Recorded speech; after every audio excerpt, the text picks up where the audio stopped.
Live? Alright. Let's see who's popping. Hi everybody, we're here at CalArts After Hours in Studio A102, the MFA Graphic Design Studios. I'm Yasmin Gibson, faculty member in graphic design. Hi everyone, I'm Rodrigo. I'm Assistant Director of Admissions for the School of Art. Today we're going to be introducing you to the graphic design studios and showing you some of those spaces and talking to you about the graphic design experience at CalArts. So you can feel free to put any questions in the comments and we'll walk you through the spaces in different times.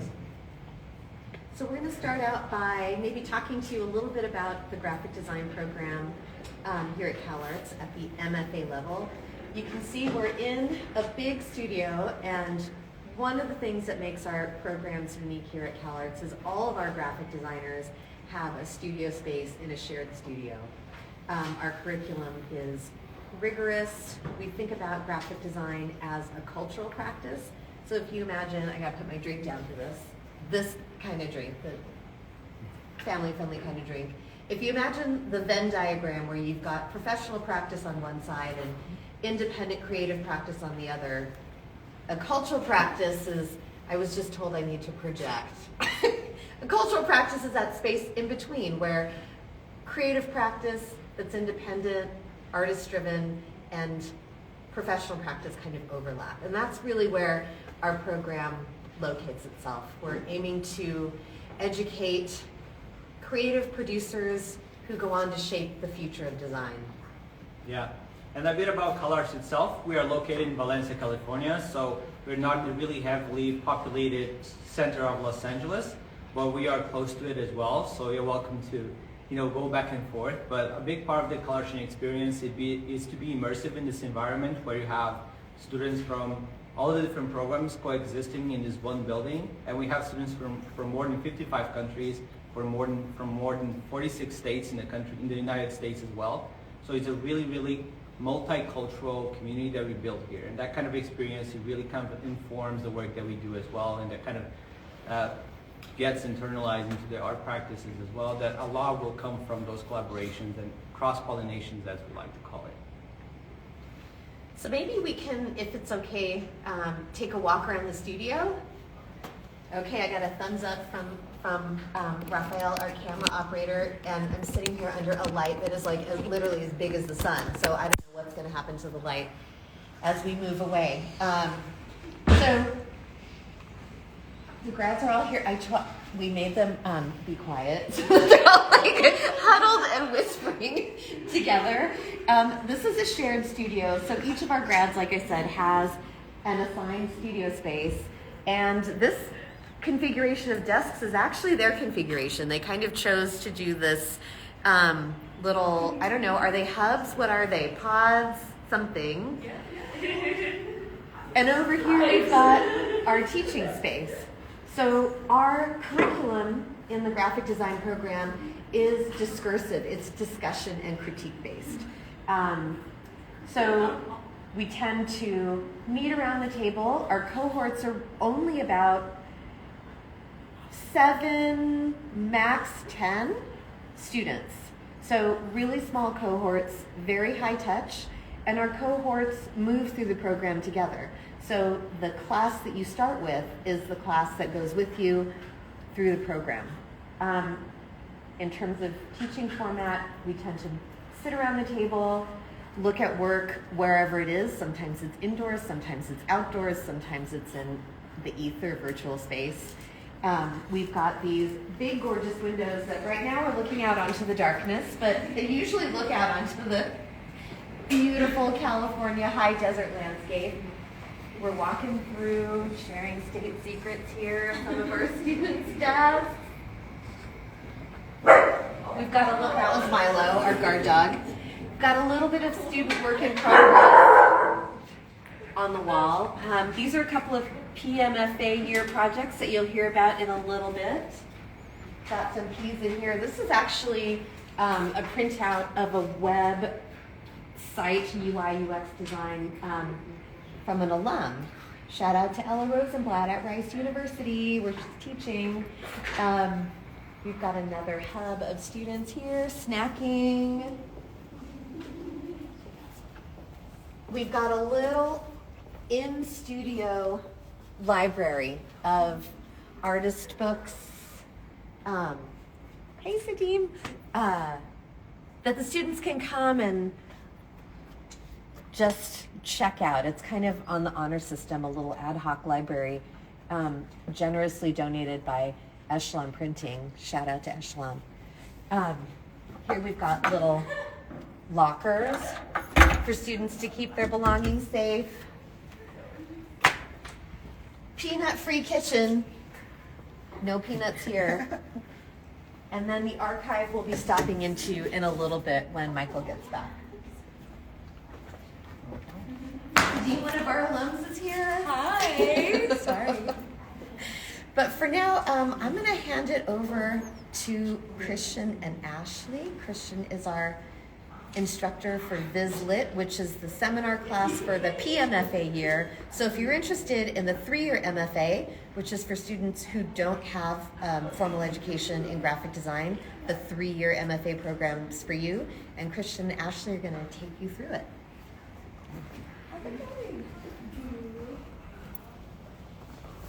No, you take that slide.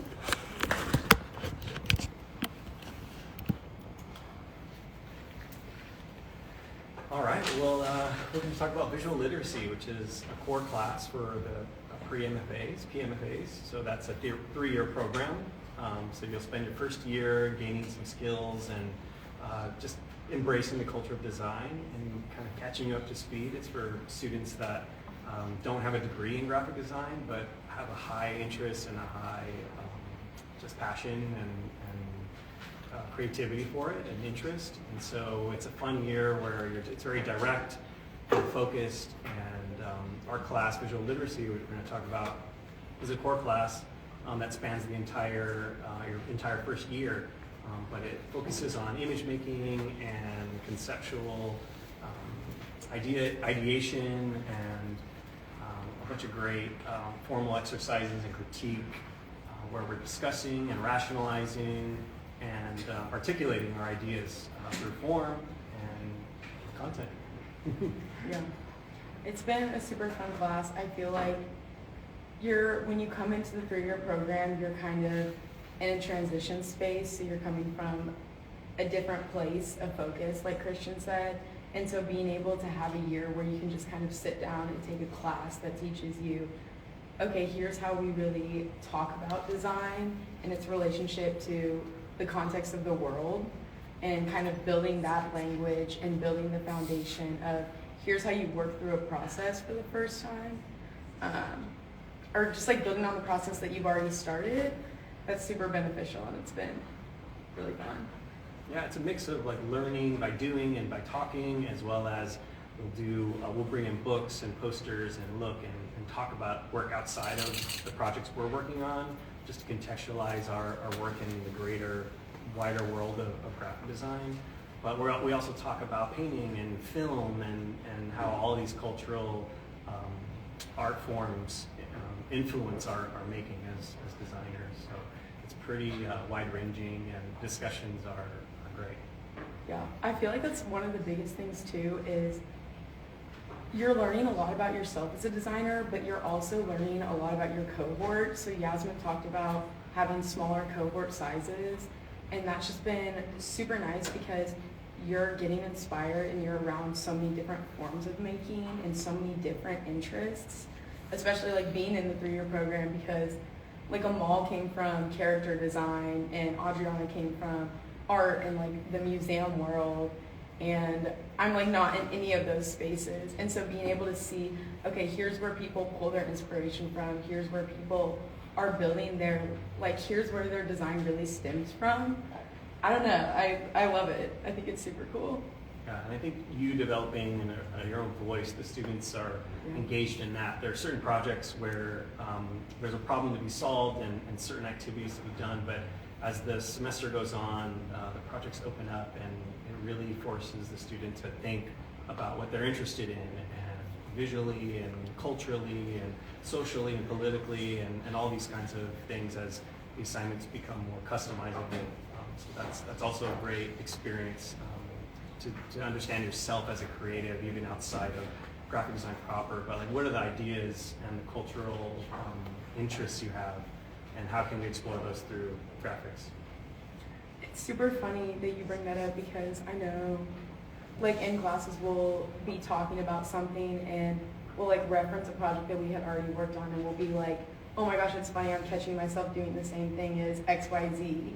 And you're like starting to learn these, I don't know, like little niches that you have as a designer or creative. And it's super cool. I love it. Yeah, it becomes personal, the form making and the ideation and your process.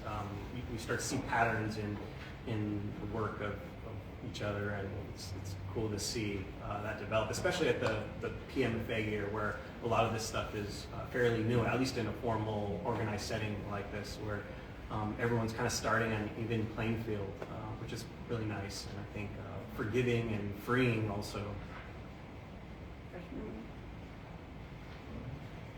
Awesome, thank you. Thank you. Okay, we've got a special treat. One of our alums, Sadim Yaqub, has come back to campus and is working in the library.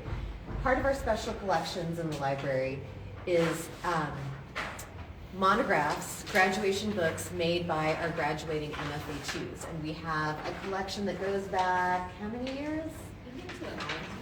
So pretty far back, and Sadim has pulled a few of those books that we're going to take a look at. If we can move over here, or do you want to bring, would it be better if Sadim brought them here, or should we move over there? We can move over. Okay, we're going to move over. You can kind of see the archive through here. I'm going to turn it over to Sadim.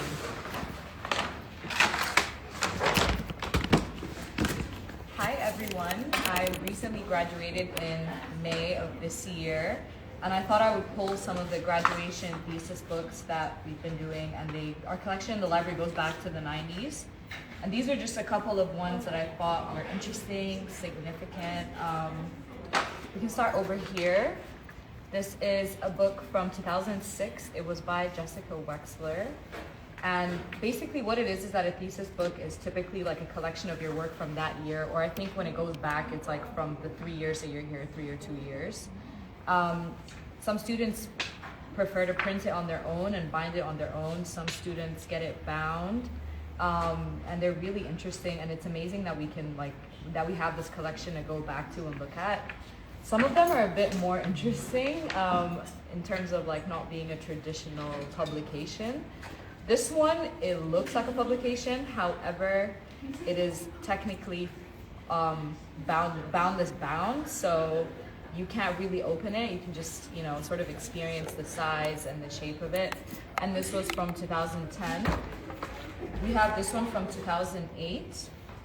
And yeah, so it's really nice to be able to see like just the printing style, the different sizes, what the students were interested in at the time.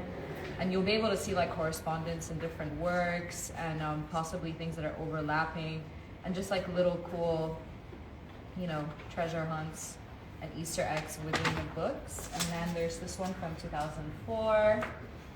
And yeah, it's amazing to make. It's great to have as a reference to be able to look back and look at your work and like how far you've come. And it's honestly a beautiful tradition. And it's really good that our students are able to just look back and constantly have this reminder like of people that we look up to in the design world, and be able to see like their thinking and their mind back when they were students and in that time. This one's from 2014. And then the last one I'll show you is from 2013, and it's Scott Macy's. It's a lot thicker and bigger, but it's really honestly beautiful and interesting. Yeah, I could talk about it for years, and we could be here for years just looking over all of the books. But if you do get a chance to be a student here, I highly recommend you come into the library and just look at our amazing collection of not just like graphic design thesis books, but just artist books in general. Yeah. All right. Thanks, Sadim. Thank you. Yeah, sure. Okay, let's move it back. Wow, moving the giant light All right. and the setup. We do have a big question in the chat. Uh-oh, what is it? I'm gonna hit you with that. It's how to become one of the most skilled graphic designers in the world. Oh my goodness. That's just five words. Okay, that's a big one. Well, you know what? I'm going to paraphrase the legendary Lorraine Wild, who's hiding in the corner because they're camera shy. I think the way to become the best graphic designer in the world is honestly to understand and commit to your own interests, whether or not they're validated by others, and really just follow them wherever they take you. So the way we've started talking about it in the program is know what you want to do and why you want to do it, know who you're making work for, and how it serves and engages them. And that's kind of the way, right? Like that's the way into discovering what in the past we would have talked about, I would say pre-social media, we would have talked about in terms of personal voice. But today in 2024, when everyone has a personal voice, it's sort of diluted or diminished the, value of that framing. And I think the more complicated question is, how does one, as a designer, engage with things that are shared, whether it's shared visual cultures, shared visual languages, shared interests, and finding a way to create a body of work that reflects an agenda, a point of view, a personality in this media landscape is the way to becoming the greatest graphic designer in the world. There you go. You got one answer there. Yeah, Amazing. see what happens when you ask me for 5 words, you get 500. 500. If you know, you know. And can you talk about the community and the importance of building community too in that process? Absolutely. You can see just based on our studio setup, the students are still here. I mean, yes, they are being bribed with food, but even if there wasn't food here, they would still be in residence. The studio is meant to be a workspace that, on the one hand, models a professional environment, although thankfully we are not at the office 24 hours a day, and believe me, these students are here really late. But it does kind of model the collective, collaborative, modality of a workplace. And it also helps students rehearse talking about their own work by talking about each other's work. Another legendary faculty member, Ed Fella, has always said that, 30% of your education comes from the faculty, 30% of your education comes from your classmates, and 30% from being in the being on campus. The rest of the institute. And the rest of the institute. So, 66.6% of your CalArts education comes from things that are outside of our curriculum. It really has to do with what you learn and absorb in this space. The people you engage with become your, for lack of a better, in the old days we would have said network, today we'll say community. They'll become your community for the rest of your career. And there's a reason they call it the CalArts Mafia, there's a way of thinking that's aligned, and that doesn't mean agreement or sameness or that there's a template or any one way, but I think what's shared is a respect for maybe other ways that aren't yours, and an ability to see something that you might make yourself, but value it. Oh, it's my favorite student. Hi. And something very important about the CalArts learning experience as a whole too, that is very different from other institutions, is that we don't isolate programs or schools in different buildings. So it's one building, all the programs coexist in this space. So it's impossible for you to come here and not see what students in other areas are doing, the festivals that students are organizing and throwing. So there's a really kind of overwhelming amount of art and design and music and theater and critical studies and dance that happens on a regular basis here as well. If you have the opportunity to visit us on a Thursday night as well, this is a fantastic moment because it's where all of the students will be showcasing their works, and there's presentations and concerts and recitals and performances happening all across campus. So that's a great day for us to visit, for you to visit us and kind of feel that energy that's really kind of unique about what we do here too. Can we pan over to this table really quickly? I just think it's so funny that as soon as Sadim left the books, all the students were like, oh, there's books. Let's take a look. They are beautiful. It's a very CalArts moment. So let's talk briefly about MFA 1 year. I don't think I had any MFA ones who were willing to appear on camera. No, they're all pretending they can't hear me, which is fine. So in MFA 1 year, we focus on, so while PMFA year is kind of a really condensed, intensive skills and concept building year to get students who don't have formal training or education in graphic design kind of up to, I think, a level of comfort with making and also processing ideas through form, which we refer to in shorthand as thinking through making around here. In MFA 1 year, the projects are, the thing that they share is they kind of use graphic design as the place where the meta, sort of big cultural discussions and issues, these meta considerations meet the concrete. And by concrete, I mean things that are of human scale, that are made for others, which, or communicate with others, which is like another way of talking about design writ large. So the projects really ask students to engage big, unresolvable issues, engage with them, and rather than asking them to find a tidy solution for a design problem, it asks them to kind of locate their interests and their perspective inside that larger discussion, and then make work that allows them to kind of like better understand the thing they're working with. It sounds very nebulous, and it kind of is. We just started a big mind-bending project this week that has to do with investigating the physical part of computing, power consumption, resource use, water consumption. If you've read anything about AI lately, you'll probably know about all those concerns, the environmental impacts, and the students are being asked to consider how UI, UX design is related to these kind of like larger physical issues, and I think they're a little bit not super happy with me, but that's okay. It passes. It's part of every project. All right. Yes. A question from the chat. Yes.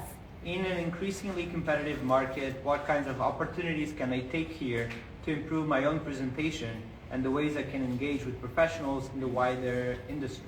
Mm-hmm. That's a great question. So while we are not a portfolio school, so for example, we are not a program where our projects are outcome-based, but we do have, Milo is like growling at Rodrigo, it's really funny. And he made me lose my train of thought. But we do have a large network of alumni that work in every area of graphic design practice, from print publications to, I mean, every big kind of tech company to independent practice, motion graphics, you name it. The way that we prepare students professionally is by giving them a sense of agency. So the minute they walk into this program, they're treated as a peer with their faculty. We don't treat our students like they're students who we impart knowledge. Our job is to help them articulate what their interests are and pursue them and build a body of work that is aligned with those interests. Like that's our role. So students come out of here with an ability to talk about their interests, to make work that distinguishes itself from kind of standard templated portfolio pieces. And they move out of here into a network of CalArtians that they meet in the studio through our alumni network in all areas of industry. So that was kind of a long way to say we have a mode of professional preparation that is of this place, which is to say it's not standardized because nobody who comes out of this place is in a cookie cutter mold. And I want to remind everybody as well that we have, when it comes to building your presentation, we will be offering a virtual portfolio review on December 5th, which will be hosted by Lorraine Wild, who is there somewhere. So I will be putting my email here in the chat, so you can just email me for that, and then we can actually see your work and talk about it too, and you can grab feedback directly from a faculty member. Mm-hmm. We also have outside the program, as part of the Institute, a Center for Life and Work. So for students who would like to do things like mock job interviews, have resume or CV feedback, internship help, job placement, we have a center with staff that is dedicated to that, that is outside of the program. Inside the program, we have our own sort of informal but well-established network. All right, cool. Shall we take a look at the poster archive? You ready for your close-up, Mr. Worthington? Sure. Great. We're going to All right. move into the poster archive. I'm going to give it a little preface by introducing you to the world of CalArts silkscreen posters. Dating all the way back to, we have posters in the archive back to the 1970s. But I want to say the heyday was maybe the 80s and 90s.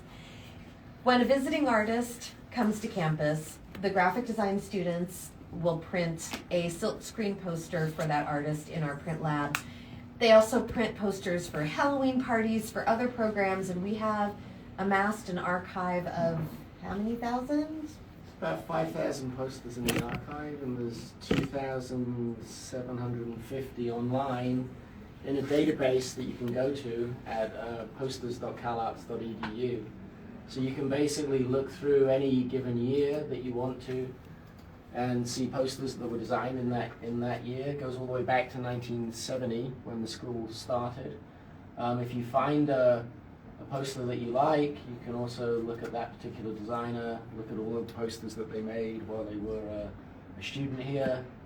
There's also different kind of ways of searching. You can look at all the art posters, you can look at all the dance posters, film posters.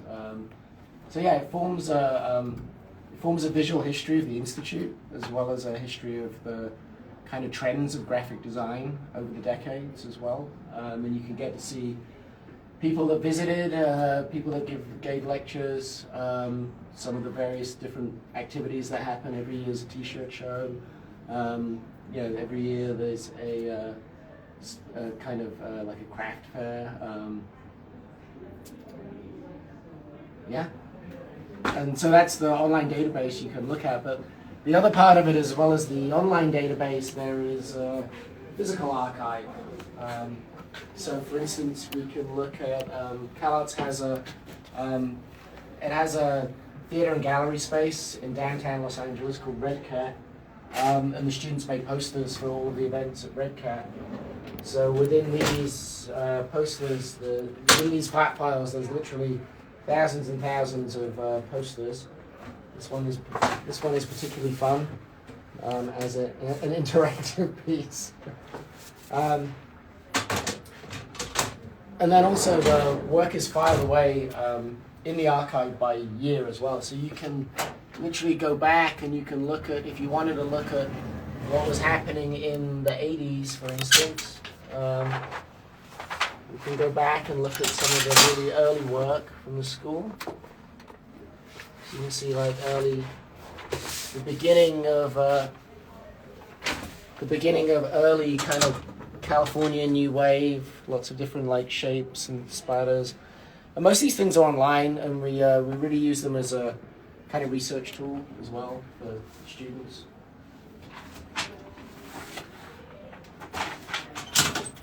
You can look at, you can go into the 90s and look at some postmodern experimentation. Lots of different collage, little pieces of collage. So you can see how the things change from decade to decade, year to year. And it's a constant process. So every couple of weeks we have posters that come into the archive. Things that are made just recently, so these are more recent posters for the Halloween party that just happened. So we photograph those, put everything up online as they come in. Yeah, it's the archive. Funny story about CalArts posters.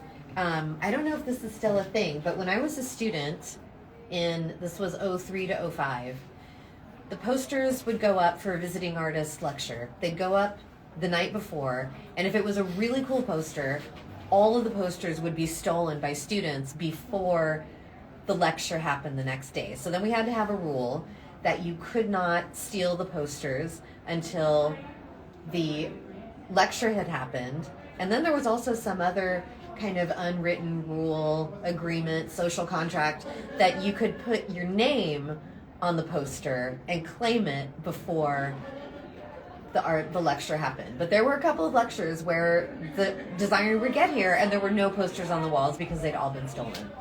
And also the posters function as a way for, particularly for graduate students, to take what they're learning in their classes and in seminar and actually put that into practice. So the posters aren't overseen by the faculty in any way. Students get to do entirely whatever they want. But it is a place for experimentation, so they might not look like conventional posters. They're only really for the hallways here.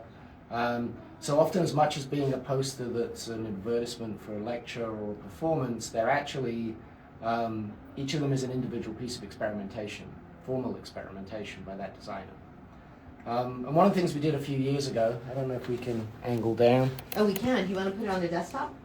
Yeah, we can do it here. I mean, a few years ago, we also produced this book, which is a catalogue of posters from 1980 to 2019. So it gives you some idea of the amount of work, and it also serves as a kind of historical document. There's interviews with faculty, with communications directors that have worked here in the past, various different shows and publications that have come out of this. And this formed a show that was actually at Red Cat called Inside Out and Upside Down, which was a show of posters from the archive. And we've done a few shows on campus as well.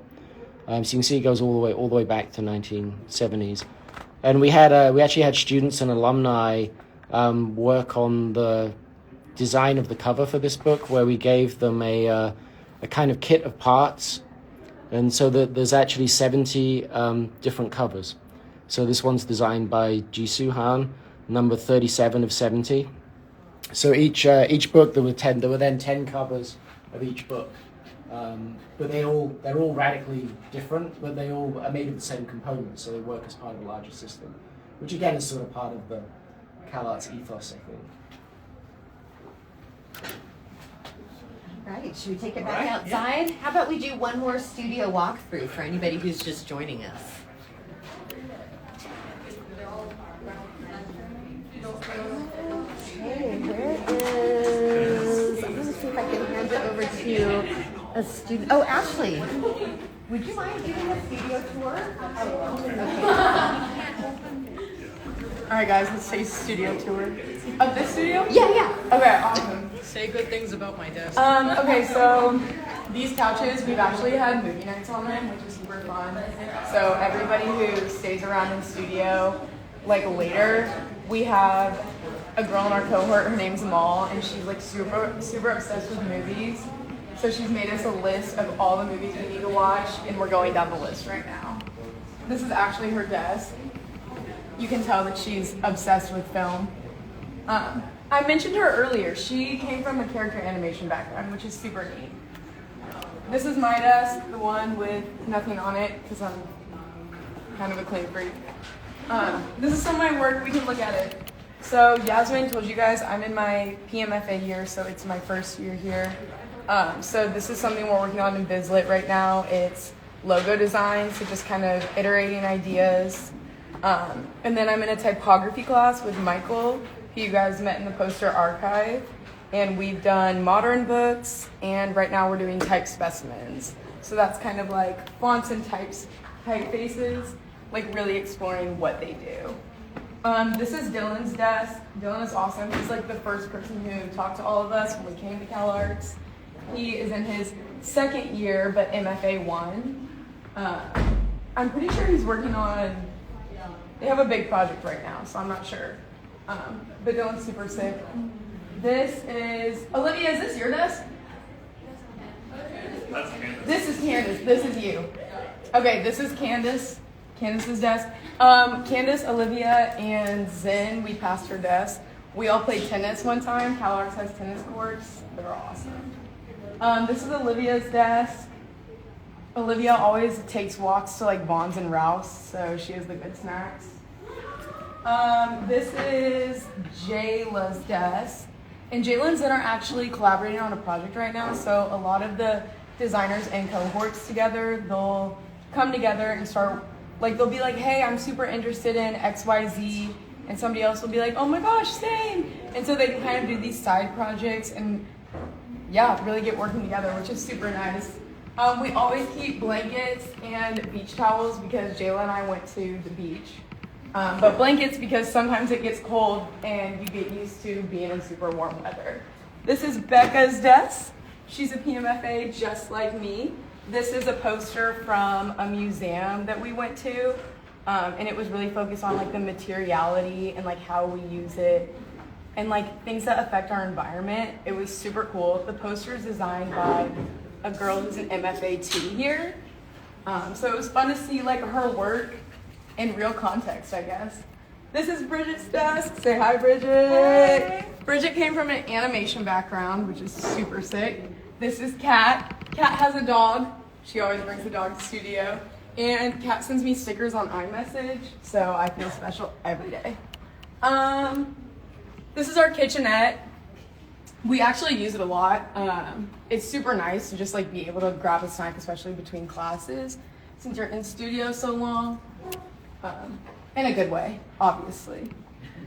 And then this is the beloved cutting board that we all come to super early in the morning to get stuff cut. Super early in the morning or like right before class? I mean, for me, it's more of I get my stuff done a week before. For everyone else, I can't say. All right, thanks, Yasmin. Thanks, guys. Bye. All right, we're going to wrap it up with a little chat about MFA 2 years. I think we're going to hit the setup with the big poofy light.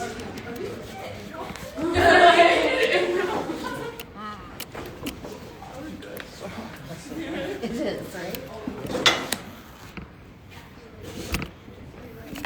So this year, Michael has rotated with Lorraine into Grad Seminar 2, which is the core studio class for MFA 2 year. And that's actually something that I neglected to mention because we're live and my brain isn't working.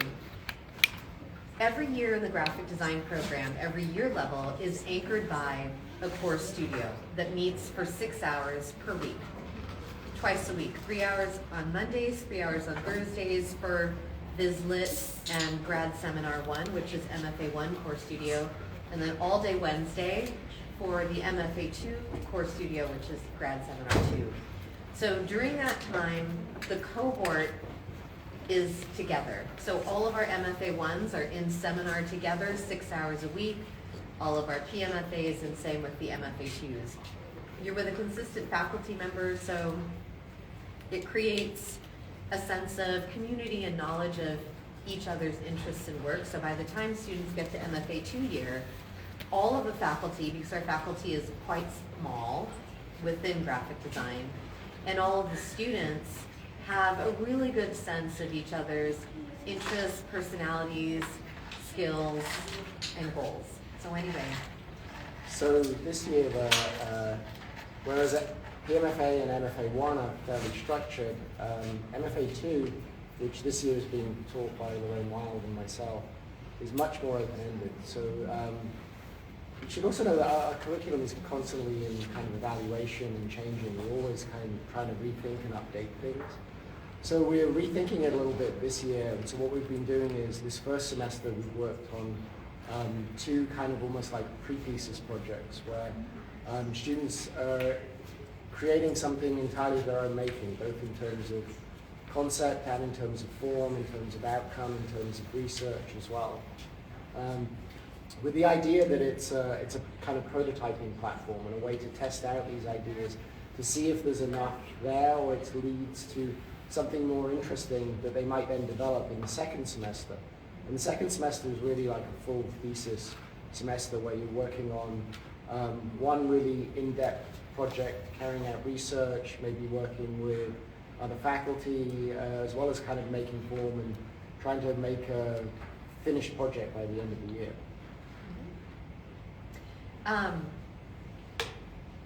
How's it going this year? It's been pretty good, surprisingly. I've heard good things. No, I mean, like anything, like the rest of, like a lot of things to do with Cal Arts, it's a very individualized education. So we have, and it's very small and personalized. So we have, 9 students who are all doing radically different things with radically different outcomes. And I think there's, like I said, right now it's almost like it's being in visual research phase. And the outcomes are really depends on what the student is interested in. I mean, that's the other thing. You mentioned it a little bit earlier, but we're not interested in everybody walking out of here making the same kind of work, thinking the same way. It's really about the individual. So whatever interests you have that you bring to the program, those are the things you develop, and those are the things that shape your body of work and shape your thesis as well. All right, cool. Which All right, is everybody. trade with you. So, any final questions or thoughts? Anything at all that you like, that you cannot sleep without knowing before we depart? Just throw them in the chat. You can always reach out to Rodrigo through the Cal Arts website, your email. Yeah, I put my email here in the chat. I'll put it again.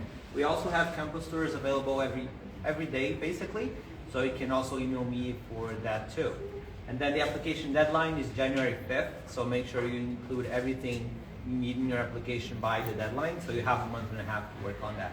And as I said before, we do have a virtual portfolio review opportunity on December 5th. So contact me on my email for that too. A couple of quick housekeeping notes. We're going to be posting a couple of reels, one about the history of the graphic design program at Cal Arts, and another one about more detailed information about the different year levels and the curriculum in the MFA Graphic Design program. So take a look at Cal Arts GD feed for those reels, and come visit us. One of the great things about being such a tiny program, like a gentle giant kind of program, or like the mouse at Ward, I'm looking for the metaphor, but it's not coming to me, is we can be pretty flexible and nimble. If you're in LA, you're curious about the program, reach out to Rodrigo. We'll set up a time for you to come and sit in on a class, meet the students, chat with the faculty. We'd love to hear from you. And there's a comment here that I would like to see if I can apply. I know that it's difficult to be accepted. You know what? The first thing is to establish the contact. So as soon as you apply, we can actually get to know your practice. We can start that conversation. You don't also need to wait for that. You can also visit us through the campus tour or meet with Lorraine in the portfolio review. So just, don't be afraid to share your work, because we're here to support and expand your practice. And that's kind of what grad school is for as well, all right? So thank you everybody who just watched us, and let me know if you have any questions, all right? Bye for now. Bye.